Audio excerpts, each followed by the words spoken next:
Hello, എല്ലാവരും സുഖമായിട്ടിരിക്കുന്നെന്ന് വിശ്വസിക്കുന്നു. നമുക്ക് ഇങ്ങനെയൊക്കെ വീഡിയോ ഇടാനുള്ള റൈറ്റ് ഉള്ളൂ കേട്ടോ. അതുകൊണ്ടാണ്, അല്ലെങ്കിൽ ഞാൻ നേരെ ഇടുമായിരുന്നു. എന്ത് ചെയ്യാൻ, ഇങ്ങനെയൊക്കെ ജീവിക്കാൻ പറ്റുക. അപ്പോൾ നമുക്ക് എന്താ വിശേഷമെന്ന് നോക്കിയാലോ. അങ്ങനെ വർഷയും കൂട്ടുകാരികളും കൂടെ വർഷയുടെ ഒരു സുലോചന ആൻറ്റി അന്വേഷിച്ച് നടക്കുകയാണ്. അച്ഛൻ ആരാണെന്നുള്ള സത്യം ഇനിയെങ്കിലും അറിയണം. അതിനു വേണ്ടിയിട്ടാണ് അവൾ പെടാപ്പാടെല്ലാം പെടുന്നത്. അങ്ങനെ അവരാണെങ്കിൽ 3 പേരും കൂടെ ഒരു ഓട്ടോയൊക്കെ പിടിച്ചിട്ടാണ് കേട്ടോ പോകുന്നത്. അതായത് ഒരു ഹോം സ്റ്റേ ഉണ്ട്, അവിടേക്കാണ് പോണേ.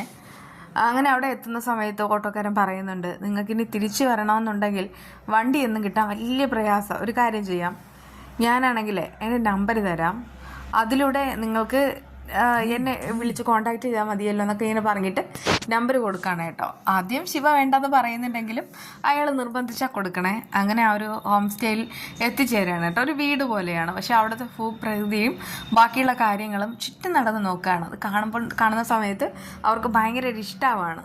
ഇതിനു മുമ്പ് ഇങ്ങനെയൊന്നും കഴിഞ്ഞിട്ടില്ല. അതുകൊണ്ട് തന്നെ കൂട്ടുകാരെല്ലാം കൂടെ അടിച്ചു പൊളിച്ച് അവിടെ നിൽക്കാമെന്ന് കരുതുന്നുണ്ട്.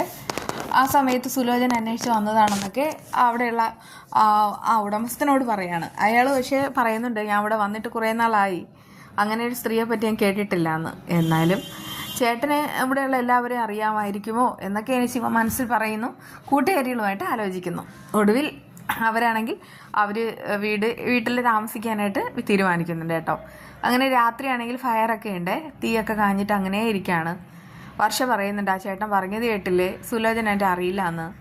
അയാൾ പറയുന്നത് കേട്ടിട്ട്, നീ ആണെങ്കിലേ ഉള്ള വഴിയൂടെ അടയ്ക്കാൻ നോക്കേണ്ട, നീ ഇങ്ങോട്ട് വന്നതൊരു ലക്ഷ്യത്തിനാണെങ്കിൽ അവരെയും കണ്ട് അവരിൽ നിന്ന് വിവരവും സ്വീകരിച്ചിട്ട് വേണം നമുക്കിവിടെ നിന്ന് പോകാനെന്ന് അവരങ്ങനെ അഭിരാമിയും ശിവയും കൂടെ ഉപദേശിക്കുന്നു. അങ്ങനെ വർഷയ്ക്ക് സ്വല്പമെല്ലാം സമാധാനമാവുന്നുണ്ട് കേട്ടോ. രാവിലെ തന്നെ അവിടെ നിന്ന് തിരിക്കുകയാണേ 3 കൂടെ. അങ്ങനെ തിരിക്കുന്ന സമയത്ത് കയ്യിലാണെങ്കിൽ ബാഗുണ്ട്. ശിവ പറയുന്നുണ്ട്, ഈ ബാഗ് കൂടെ കൊണ്ടുവരിക എന്ന് വെച്ചാൽ അസഹനീയം, എനിക്കാണെങ്കിൽ ഇത് എടുക്കാനേ വയ്യ, എന്തൊരു വെയിറ്റാണ്. അതികിട്ട് അഭിരാമി പറയുന്നുണ്ട്, ബാഗ് നമ്മൾ എന്ത് വിശ്വസിച്ച് അവിടെ വെച്ചിട്ട് വരും, കാരണം അവരെ നമ്മൾ ആദ്യമായിട്ടാണ് കാണണേ, എന്താണെന്നൊന്നും അറിയില്ല. അതുകൊണ്ട് തന്നെ അവർ നമ്മുടെ ബാഗ് തുറന്നിട്ട് സാധനങ്ങൾ എടുത്താൽ അതോടുകൂടെ എല്ലാം കഴിയും. ഇവൾ പറയുന്നതിൽ കാര്യമുണ്ടെന്നൊക്കെ വർഷം അറിയിക്കുന്നുണ്ട്. ഇനിയിപ്പോൾ കുറച്ച് നേരം ബാഗ് ഞാൻ ചുമക്കാം എന്നൊക്കെ ഇങ്ങനെ പറഞ്ഞിട്ട് ബാഗുമായിട്ട് ഇങ്ങനെ പോവാണ് കേട്ടോ. പോകുന്ന സമയത്ത് ഒരു കുറേ നടന്ന് ക്ഷീണിച്ചൊരു വീടിൻ്റെ മുന്നിലെത്താണ്. പ്രായമുള്ള ഒരു അപ്പനാണ് ഇറങ്ങി വരുന്നത്. സുലോചന വിട്ട് ചോദിക്കുമ്പോൾ അയാൾ ഇങ്ങനെ പറയുന്നുണ്ട്, സുലോചന അവരാണെങ്കിൽ ഇവിടെ 3 മാസത്തിന് മുൻപ് ഈ വീട് ഞങ്ങൾക്ക് വിറ്റതാണ് കേട്ടോ. അതുകൊണ്ട് തന്നെ അവരെവിടെയാണെന്നൊന്നും അറിയില്ല. പിന്നെ ഇതിൻ്റെ ഡീറ്റെയിൽസ് അറിയാവുന്നത് പൗലോസിനാ, അതെൻ്റെ മോനാണ് കേട്ടോ. പക്ഷെ അവനിവിടെ ഇല്ല, കവലയിൽ സാധനങ്ങൾ മേടിക്കാൻ പോയിരിക്കുകയാണ്. നിങ്ങൾ ഇരിക്കെന്നൊക്കെ പറയുന്ന സമയത്ത് അവർ 3 പേരും കൂടെ അവിടെ കയറി നിൽക്കുകയാണ് ചെയ്യുന്നത്. അങ്ങനെ കുറേ നേരം വെയിറ്റ് ചെയ്യുന്നുണ്ട്. വെയിറ്റ് ചെയ്തിട്ടും കാണുന്നില്ല. 3 കൂടെ ഇറങ്ങുന്നുമുണ്ട്. ആ സമയത്ത് അവരാകെ പറയുന്നുണ്ട്, വേണമെങ്കിൽ നിൽക്കാമായിരുന്നു, ആ അപ്പച്ചൻ കണ്ടില്ലേ, നമ്മളോടൊരു വാക്ക് പോലും പറയാതെ ഷർട്ടൊക്കെ ഇട്ടിട്ട് എങ്ങോട്ടോ പോയി, ഇനി അവിടെ ഇരുന്നിട്ട് കാര്യമൊന്നുമില്ല. പെട്ടെന്നാണ് ഒരു കാർ വന്ന് നിൽക്കുന്നത്. ചറ പറയുന്ന അപരിചിതരായ കുറച്ച് പേർ ഇറങ്ങുന്നുമുണ്ട്. എല്ലാം ഗുണ്ടകളാണെന്ന് വ്യക്തമാണ്. അങ്ങനെ ഇറങ്ങുന്ന സമയത്ത് അവന്മാരാണെങ്കിൽ 3 എണ്ണത്തിനെ ഒരുമിച്ച് പിടിച്ചുകൊണ്ട് പോകാനായിട്ട് നോക്കുകയാണ്. ആ സമയത്ത് അവർ 3 പേരും അലറി നിലവിളിക്കുന്നുണ്ട്, ചാരി കേൾക്കാൻ തടിമാടന്മാരെ കൊണ്ടുപോകാൻ നിൽക്കണേ. അങ്ങനെ മനഃപൂർവ്വമായിട്ട് കാറിലേക്ക് കയറ്റാൻ ശ്രമിക്കുന്നു. ബാഗ് അടക്കം കയറ്റാൻ നോക്കുന്ന സമയത്ത് അവർക്കൊരു കാര്യം മനസ്സിലാവാണ്, ഇത് വേറെ ആരുമല്ല, ചന്ദ്രദാസിൻ്റെ ആൾക്കാരാണ്. ചന്ദ്രദാസിൻ്റെ ആൾക്കാർക്ക് മാത്രമേ ഇത്രയും ധൈര്യം ഉണ്ടാവൂ. വർഷം എങ്ങനെയെങ്കിലും കൊണ്ടുപോകണം, ഇതൊക്കെ തന്നെയാണ് അവരുടെ ആഗ്രഹം. അങ്ങനെ അവർ ഫൈറ്റ് ചെയ്ത് നിൽക്കുന്നുണ്ട്, പക്ഷെ പറ്റുന്നില്ല. അപ്പോഴാണ് 2 പേര് അങ്ങോട്ട് ബൈക്കിൽ വരുന്നത്. വന്നിട്ട് അതിലൊരു ചേട്ടനുണ്ട്. ആ ചേട്ടനാണെങ്കിൽ നന്നായിട്ട് അവന്മാരെ തല്ലി ഓടിക്കുകയാണ്. തല്ലെന്ന് പറഞ്ഞാൽ, എൻ്റെ ദൈവമേ, ഇങ്ങനെ ഒരു തല്ലുണ്ടോ, നന്നായിട്ട് തല്ലു കൊടുക്കുന്നു. ഗുണ്ടകളെയൊക്കെ ചവിട്ടി മറിച്ച് ഒതുക്കി തിരിച്ച് കൈയും കാലുമൊക്കെ എടുത്ത് അവിടെ ഇവിടെയൊക്കെ എടുത്ത് ഓടിച്ച് മടക്കി തിരിക്കുമ്പോൾ അവിടെ നിൽക്കുന്ന വർഷയും അബിയും ശിവയും കൂടെ കയ്യിലുണ്ടായിരുന്ന പെപ്പർ സ്പ്രേ ഉണ്ടല്ലോ, അതെടുത്ത് ഉപയോഗിക്കുകയാണ്. അങ്ങനെ ഗുണ്ടകളുടെ കണ്ണുകളിലെല്ലാം അത് വീഴുകയാണ്. പിന്നെ അവന്മാർക്കാണത് എങ്ങനെയെങ്കിലും രക്ഷപ്പെട്ടാൽ മതിയെന്നായിട്ടുണ്ട്. അങ്ങനെ അവർ 3 പേരും കൂടെ അവിടെ നിന്ന് പോവാണ്. ആ സമയത്ത് വീണ്ടും ആ ചേട്ടൻ അങ്ങോട്ട് ഓടിയെത്തുന്നു. പക്ഷെ എന്ത് ചെയ്യാൻ, അവന്മാരുടെ ജീവൻ കയ്യിലെടുത്ത് വെച്ചിട്ട് ബാക്കിയുള്ളവരെ തള്ളി മാറ്റിയിട്ട് കാറും എടുത്തിട്ട് അവിടെ നിന്ന് പോയി കഴിഞ്ഞു. അപ്പോഴേക്കും ആ ചേട്ടൻ വന്നിട്ട് ചോദിക്കുകയാണ്, നിങ്ങൾ ആരാ, നിങ്ങളിവിടെ കണ്ടിട്ടില്ല, എന്താ കാര്യം? അതിപ്പോൾ ഞങ്ങളിവിടെ ഒരു സുലോചനയെ തേടി വന്നതാ. അതിവിടെയുള്ളൊരു പൗലോസ് ചേട്ടൻ അറിയാം, പൗലോസ് ചേട്ടൻ്റെ തിരക്കേ ഞങ്ങളെത്തിയത്. അത് കേട്ട് പൗലോസ് ചോദിക്കണേ, എന്നെയോ?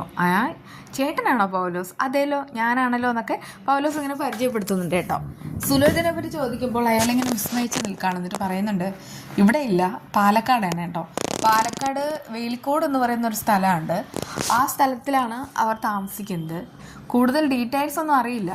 പിന്നെ അവർക്കൊരു കുടുംബ പേരുണ്ടെന്ന് പറഞ്ഞിട്ട് കുടുംബ പേര് പറഞ്ഞു കൊടുക്കുന്നു. കുറേയേറെ ബന്ധുക്കളൊക്കെ അവിടെ താമസിക്കുന്നുണ്ട്. അതുകൊണ്ട് നിങ്ങൾ അങ്ങോട്ട് പോയാൽ നിങ്ങൾക്ക് വിവരം കിട്ടിയേക്കും. ഇനിയിപ്പോൾ ഇവിടെ നിന്നിട്ട് കാര്യമൊന്നുമില്ല, എന്തായാലും വേഗം പൊക്കോളൂ. ആ സമയത്ത് അവരാണെങ്കിൽ അവിടെ നിന്ന് പോകുന്ന പക്ഷേ ഇടയ്ക്കാണെങ്കിൽ കാണിക്കുന്നതെന്ന് വെച്ചാൽ ആ ഹോം സ്റ്റേയിൽ ചെന്നിട്ട് ആ ഗുണ്ടകൾ ഭയങ്കരമായിട്ട് പ്രശ്നം ഉണ്ടാക്കുകയാണ്. അപ്പോഴേക്കും അവന്മാരെ നന്നായിട്ടൊക്കെ അവിടെ തല്ലുന്നുണ്ട് കേട്ടോ, അവർ തല്ലുന്നുണ്ട്. അതുകൊണ്ട് തന്നെ അവർക്ക് പേടിയാവാണ്. ഇനിയിപ്പോൾ ആ പെൺകുട്ടികൾ വന്നാലും ഇന്നിനിപ്പോൾ ഇവിടെ തങ്ങാനായിട്ട് നമുക്ക് അനുവദിക്കേണ്ടെന്നൊരു അവർ തീരുമാനം എടുക്കുന്നു. വാടക തന്നാലും തന്നില്ലെങ്കിലും വേണ്ടില്ല, ഇനിയിപ്പോൾ ഇവിടെ നിൽക്കേണ്ട കാര്യമൊന്നുമില്ല, ഓടിച്ചു വിടണമെന്നൊക്കെ അവന്മാർ പറയാണ്. കാരണം അവർക്ക് അത്രയ്ക്ക് അടി കിട്ടിക്കഴിഞ്ഞു. പക്ഷേ വർഷയും അബി ശിവയും കൂടെ ഒരു തീരുമാനത്തിലെത്തുന്നു. അതായത് അബ്രാമി പറയുന്നുണ്ട്, എനിക്കാണെങ്കിൽ നടക്കാൻ വയ്യ, നമുക്കൊരു കാര്യം ചെയ്യാം, പാലക്കാട് നാളെ പോവാം, ഇന്നിവിടെ ഇവിടെ റെസ്റ്റ് എടുക്കാം. ശിവ പറയുന്നുണ്ട്, പറ്റില്ല, അവന്മാർ കണ്ടില്ലേ നമ്മൾ അന്വേഷിച്ച് ഇങ്ങനെ നടക്കാണ്, ചന്ദ്രദാസ് അയക്കുന്നതാ, ഇനി വേറെ ആരെങ്കിലും അയച്ചാൽ നമ്മൾ വിടും, വയനാട് വിട്ടു പോകുന്നതാ നല്ലത്. വർഷ പറയുന്നുണ്ട്, അതെ, ശിവ പറയുന്നതിലും കാര്യമുണ്ട്, ഇനിയിപ്പോൾ നമുക്ക് ഇവിടെ നിൽക്കേണ്ട കാര്യമല്ല, വേഗം പോകാം. അങ്ങനെ അവർ വയനാട് വിട്ടിട്ട് പാലക്കാട് പോവാണ് കേട്ടോ. അങ്ങനെ പാലക്കാട് ഒരുപാട് തിരഞ്ഞ് സുലോചനയുടെ വീടാണെങ്കിൽ കണ്ടുപിടിക്കുകയാണ്. അങ്ങനെ സുലോചനയുടെ വീടിൻ്റെ ഭാഗത്തെത്തുമ്പോൾ അവിടെ നിറയെ ആൾക്കൂട്ടം, അവരാകെ പേടിച്ചിട്ട് നിൽക്കുന്നുമുണ്ട്. എന്താ കാര്യം എന്നൊക്കെ തിരക്കാണ്. നിങ്ങൾ ആരാ, എവിടെ നിന്നാണ് വരുന്നത് എന്നൊക്കെ ഇങ്ങനെ അവിടെ ഉള്ളവർ ചോദിക്കുന്നുണ്ട്. ഞാൻ വർഷ, ഇത് ശിവ, ഇത് അബി, ഞങ്ങൾ വന്നത് സുലോചന അരി കാണാനാണ്. അപ്പോഴേക്കും അവരിങ്ങനെ ദൂരേക്ക് കൈ നീട്ടി കാണിക്കുന്നുമുണ്ട്. ആ സമയത്ത് അവർ അങ്ങോട്ട് പോവാണ്. അപ്പോഴേക്കും അവിടേക്ക് ഒരു അധികം പ്രായമില്ല, എന്നാലും ഒരാൾ ഇങ്ങോട്ട് വരുന്നു. എന്നിട്ട് ചോദിക്കുന്നുണ്ട്, എന്താ കാര്യമെന്ന്. ഞങ്ങൾക്ക് സുലോചന ആൻറ്റിയെ കാണണം, അത്യാവശ്യമാണ്. അത് കേട്ട് അയാൾ പറയുന്നുണ്ട്, ഇന്നായിരുന്നു അമ്മയുടെ സഞ്ചയനം. എന്തായാലും സുലോചന മരിച്ചു എന്നുള്ള വിവരം അറിഞ്ഞിട്ട് വർഷ ആകെ ഷോക്കേറ്റതുപോലെ നിൽക്കാണ്.